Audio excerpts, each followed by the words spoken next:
ரம்பா இலையும் தேங்காய் பாலும் சீஸும் போட்டு கம கமன்னு ஒரு குருமாங்க. நட்புகளே, இன்றைக்கி நாம் ஒரு டேஸ்டான காலிஃப்ளவர் குருமா செய்ய போகிறோம். தேங்காய் பால் குருமா. அதுக்கு ஒரு கடாயை வச்சு பட்டர் கொஞ்சம் போட்டுக்கலாங்க. அதில் கொஞ்சம் இஞ்சி துண்டு போட்டுக்கலாங்க. நம்ம போட்ட இஞ்சி துண்டு கொஞ்சம் வதங்கினோடனையும் வெட்டி வச்சுக்கிற வெள்ளைப்பூண்டு துண்டுகளை போட்டுக்கலாங்க. கூடயே நம்ம ஒரு 2 வெங்காயம், பெரிய வெங்காயம் வெட்டி வச்சுக்கிறேன், அதை போட்டுக்கலாங்க. கூட ஒரு 5 பச்சை மிளகாய் கீரி வச்சுக்கிறேங்க, அது போட்டுக்கலாங்க. இது எல்லாமே கொஞ்சம் நம்ம பச்சை வடை போகிற அளவுக்கு வதக்கிக்கலாங்க. கொஞ்சம் பட்டர் தான் போட்டிருக்கேன், அதில் தான் பண்ணுறேன். பட்டர் நீங்கள் போட விருப்பம் இல்லைன்னு நினச்சா நீங்கள் ஆயில், உங்களோட ஃபேவரேட் ஆயில் போட்டுக்கலாங்க. முக்கால்வாசி வதங்கின பின்னாடியும் இது கறி மசால் பொடிங்க நான் அரைச்சி வச்சுக்கிறது. அதாவது பட்டை, கிராம்பு, ஏலக்காய், ஸ்டார் அனீஸு, கொஞ்சம் கல்பாசி, இதெல்லாம் போட்டு நான் அரைச்சி வச்சுருப்பேங்க. அதுவும் சோம்பு பொடிங்க கொஞ்சம் போட்டுக்கலாங்க.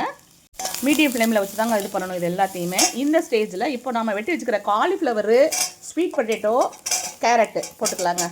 இது கூடயே நீங்கள் பீன்ஸு, க்ரீன் பீஸு, அதாவது பச்சை பட்டாணி கூட போட்டுக்கலாங்க. நான் இப்போ கொஞ்சம் கல்லுப்பு போட்டுக்கிறேன், இதுக்கு தேவையான கல்லுப்பு போட்டுக்கிறேங்க. இப்போ நம்ம காய் வேகிறதுக்கு தேவையான தண்ணி ஊற்றிக்கலாங்க. நான் ஒரு 1.5 டம்ளர் தண்ணி ஊற்றிக்கிறேங்க. நம்ம இதில் தேங்காய் பால் ஊற்ற போகிறோம், அதனால் அளவாக தண்ணி ஊற்றினா போதுங்க. கூடயே கொஞ்சம் நம்ம ரம்பா இலை கிள்ளி போட்டிருக்கோங்க. ரம்பா இலை ஆப்ஷனல் தான். நான் மோஸ்ட்லி எல்லா உணவுலையும் சேர்த்துருவேங்க, நம்ம வீட்டில் செடி இருக்கிறதுனால. கேரட்டு, ஸ்வீட் பொட்டேட்டோ எல்லாமே ஒரு 5 மினிட்ஸில் குக் ஆகிடும். அதை நம்ம 5 மினிட்ஸ் மூடி போட்டு குக் பண்ணிக்கலாங்க. கழிச்சு ஓப்பன் பண்ணிவிட்டு ஒரு தக்காளிங்க, ஒரு மீடியம் சைஸ் தக்காளி வெட்டி போட்டுக்கலாங்க. வெஜிடபிள்ஸ் எல்லாமே வெந்திருக்குங்க. இந்த ஸ்டேஜில் நான் ஒரு அரை முடி தேங்காய், பெரிய தேங்காய் எடுத்து பால் எடுத்து வச்சுக்கிறேங்க. அந்த பாலை ஊற்றிக்கலாம். தேங்காய் பால் ஊற்றி சமைக்கிறதுல ஒரு டெக்னிக் இருக்குங்க. நல்ல காய்கறி குக் ஆன பின்னாடி தேங்காய் பால் ஊற்றிட்டு விடாமல் அப்படி கிண்டிகிட்டே இருக்கணுங்க, இல்லைன்னா திரளாக வந்துடும் தேங்காய் பால். வெஜிடபிள்ஸ் எல்லாம் குக் ஆயிடுச்சுங்க. அந்த ஸ்டேஜில் ஒரு 4-5 ஸ்வீட் பொட்டேட்டோவை எடுத்து இந்த மாதிரி ஸ்பூன் வச்சு ஸ்மாஷ் பண்ணி போட்டுருங்க. இதுவும் இந்த தேங்காயோட பால் பிரேக் ஆகாமல் இருக்கிறதுக்கு இது ஹெல்ப் பண்ணுங்க. இந்த மாதிரி ஸ்மாஷ் பண்ணி போடும்போது திக்னஸும் வரும், கொலன்னு வருங்க. இதில் நம்ம 2 ஸ்லைஸு சீஸ் போட்டுக்கலாங்க. இது கொலப்பும் டேஸ்ட்டை பயங்கரமாக என்ஹான்ஸ் பண்ணி தரும். ஃபைனல் நம்ம கார்னிஷ் பண்ணுறதுக்கு கருவேப்பிலை, கொஞ்சம் லேவிஷாக கொத்தமல்லி, ஒரு 2 பச்சை மிளகாய். எதுக்குன்னா அது பார்க்குறதுக்கு ரொம்ப அப்படியே பச்சையாக தெரியுறது, கலர்ஃபுல்லாக இருக்குங்க. அப்புறம் புதினா கொஞ்சோனுங்க, சும்மா 2 இலை புதினா போட்டிருக்கேங்க.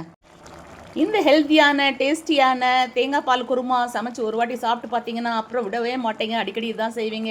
பாருங்கள் நட்புகளே, நம்மளுடைய தேங்காய் பால் குருமா ஆறுன பின்னாடி எவ்வளோ கெட்டி ஆயிடுச்சுன்னு இது பயங்கர டேஸ்ட்டாக இருக்கும் இடியாப்பத்துக்கு. நீங்கள் இந்த மாதிரி ஒரு வாட்டி சமைச்சு சாப்பிட்டீங்கன்னா எப்பயுமே இதுதான் சமைப்பீங்க. ரொம்ப ஹெல்த்தியான டேஸ்ட்டான ஒரு வெரைட்டி. குழந்தைகள்லேருந்து பெரியவங்க வரைக்கும் எல்லாருக்கும் இது ரொம்ப நல்லதுங்க. இதில் ப்ரோட்டீனும் கால்சியமும் அதிகமாக இருக்கிறனால கட்டாயம் ட்ரை பண்ணி பாருங்கள். Okay friends, thank you, bye, take care. Video பிடிச்சிருந்துச்சுன்னா லைக் பண்ணுங்கள், கமெண்ட் பண்ணுங்கள், சப்ஸ்கிரைப் பண்ண மறந்துடாதீங்க.